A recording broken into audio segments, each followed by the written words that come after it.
Quelle est la bonne influence qu'exerce YouTube sur toi au quotidien?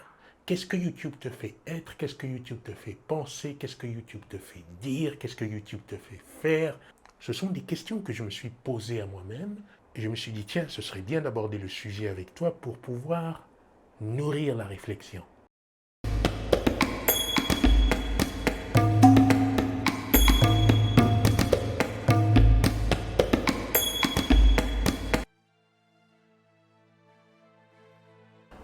Bonjour, c'est Jean-Serge Moulumba, votre hôte de ce podcast dédié à vos relations plus épanouies.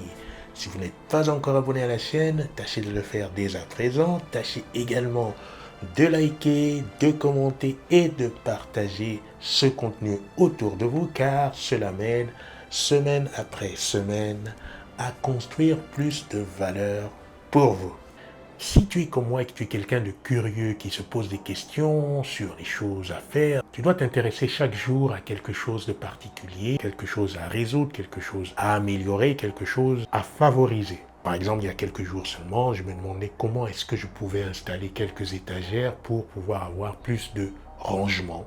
Et donc pour ça, n'ayant pas une idée concrète de comment est-ce que ça se passe, parce que le bricolage, c'est pas tellement ma tasse de thé, je suis allé chercher sur YouTube. Combien de fois est-ce que nous nous retrouvons au quotidien à aller sur YouTube pour X raisons? Aujourd'hui, je vais te parler par exemple d'une personnalité sur YouTube que j'aime bien, que j'ai découvert il n'y a pas si longtemps que ça. C'est Monsieur Zach Mouinkassa, le fondateur de la Mouinkassence. La Mouinkassence. Tout un programme. Alors bien sûr, il a sa personnalité, on partage pas, on est d'accord, on n'est pas d'accord, on est pour, on est contre. Bref, ça appartient à tout le monde. Les goûts et les couleurs, ça ne se discute pas. Je voudrais évoquer 3 points. D'abord, je voudrais parler de la patience. Il en parle dans son tout dernier épisode de jeunes entrepreneurs, par exemple, qui souhaitent avoir des collaborateurs qui sollicitent du financement ou du sponsoring ou toutes sortes de choses qui puissent favoriser ton essor, alors il y a de fortes chances que tu sois en train de solliciter des personnes par mail, par DM, par direct message sur les réseaux sociaux et que pour beaucoup, tu n'obtiennes pas de réponse, ce qui peut engendrer de la frustration.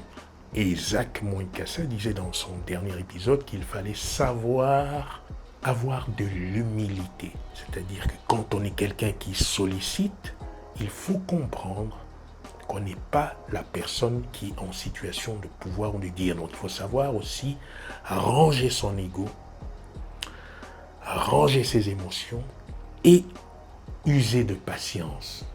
La patience, nous le savons, nous devons en avoir pour beaucoup de choses dans le quotidien et surtout lorsque nous sommes dans la prospection en phase de gestation de projet ou en phase de lancement de projet, nous devons pouvoir en avoir, c'est sûr. Le deuxième point qu'il aborde est celui des échanges symbiotiques. Sans qu'il y ait une histoire de bon, de mauvais, de juste, de pas juste, il y a tout simplement des dynamiques d'échange dans lesquelles il y a des intérêts qui convergent ou des intérêts qui divergent. Comprendre la nature des échanges qui nous entourent permet de moins juger et de plus agir. Donc du coup, quand je suis en face des personnes qui sont tournées vers elles et qui n'ont pas envie de donner, c'est un contexte, c'est une attitude. Quand je suis en face de personnes qui ont envie de donner et qui donnent généreusement, c'est un contexte, c'est une attitude pour des résultats différents. Voilà qui réouvre la perspective, voilà qui donne encore plus d'options. Le troisième point que je voudrais aborder est celui de l'ego. Et là, ce qu'il dit va à contre-courant de ce que l'on entend fréquemment. À savoir que il faut ranger son ego, c'est pas bon de mettre son ego en avant, il faut être humble, il faut être modeste, il faut pratiquer l'humilité, il faut pratiquer le recul, il faut pratiquer la tempérance, il faut pratiquer toutes sortes de choses qui tendent à l'effacement. Eh bien non.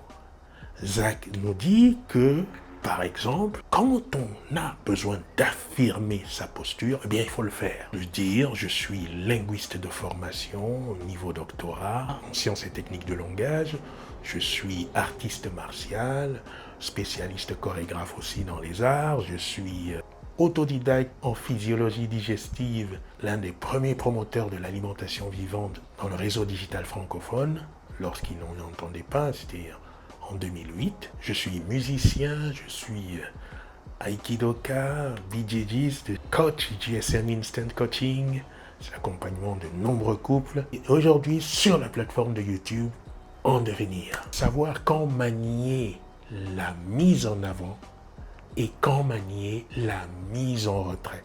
Ce n'est pas pour dire qu'il faut tout le temps être en avant ou alors tout le temps être en arrière. J'ai appris pendant toute mon éducation, et cela aussi c'est l'influence judéo-chrétienne, à me mettre en retrait, c'est-à-dire à ne pas trop en montrer, ne pas trop en dire, ne pas trop en faire, ne pas trop. Et donc toujours être en retrait. Et je pense que cette influence de savoir manier les équilibres, c'est-à-dire que mettre en avant un peu d'ego, mettre en retrait son ego, c'est quelque chose de favorable à une évolution équilibrée. Donc finalement, le fait de m'être abonné à cette chaîne me permet à moi de revisiter des concepts et continuer de les peaufiner, de les améliorer dans le quotidien. Maintenant, dites-moi à votre tour, est-ce qu'il y a quelqu'un sur YouTube qui a influencé de façon assez significative votre façon de penser, votre façon d'agir durant ces 30 derniers jours? Quelle est la bonne influence sur toi depuis ces 30 derniers jours? Laisse-moi un commentaire et je te donne rendez-vous à la prochaine vidéo.